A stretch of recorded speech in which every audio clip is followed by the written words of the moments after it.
தன்னலமற்ற சேவையின் ஒளிவிளக்கு திரு ஜனார்தன் பாபுராவ் போத்தே 2026ஆம் ஆண்டுக்கான பத்மஸ்ரீ விருது பெற்றவர். மனிதநேயம் தான் என் சிந்தனை, அனைவரின் நலனே என் மதமாகும். சந்தேகங்களை அகற்றுவதே என் கொள்கை, ஒரே சமூகமாக மாற்றுவது என் கடமை, அனைவரும் சேர்ந்து முன்னேறுவது என் இலக்கு, பாகுபாடுகளை நீக்குவது என் பெருமை, ஒடுக்கப்பட்டோரின் முன்னேற்றமே என் மகிழ்ச்சி. இவ்வாறு ராஷ்டிரசன் துக்டோஜி மகாராஜ் கூறினார். இவ்வாறே வாழ்ந்து வருகிறார் ஸ்ரீ ஜனார்தன் பாபுராவ் போத்தே. இந்த ஆன்மீக பயணம் ராஷ்டிரசன் துக்டோஜி மகாராஜ் மீது பக்தி கொண்ட எளிய குடும்பத்தில் பிறந்த ஜனார்தன் போத்தேயின் கோகாரி கிராமத்தில் தொடங்கியது.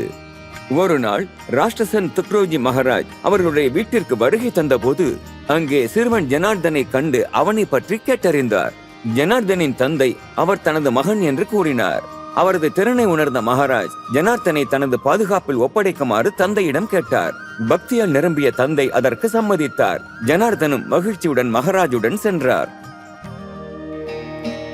हे गुरुदेव मेरे दिल आओ, सुंदर सेज बिछाया हो.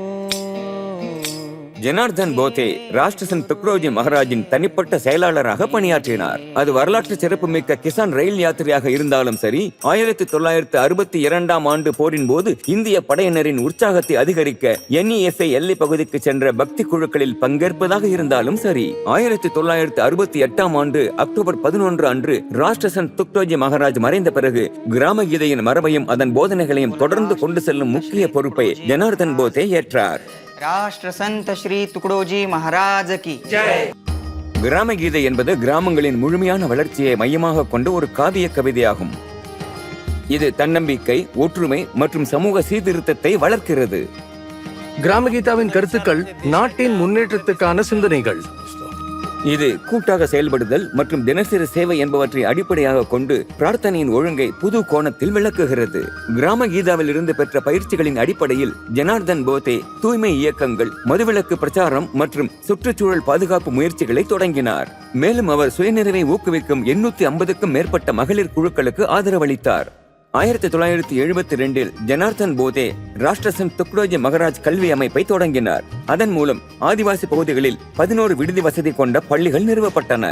இந்த கல்வி நிலையங்கள் ஆயிரக்கணக்கான ஏழை மற்றும் பின்தங்கிய மாணவர்களை முதன்மை கல்வி தளத்திற்கு கொண்டு வந்துள்ளன.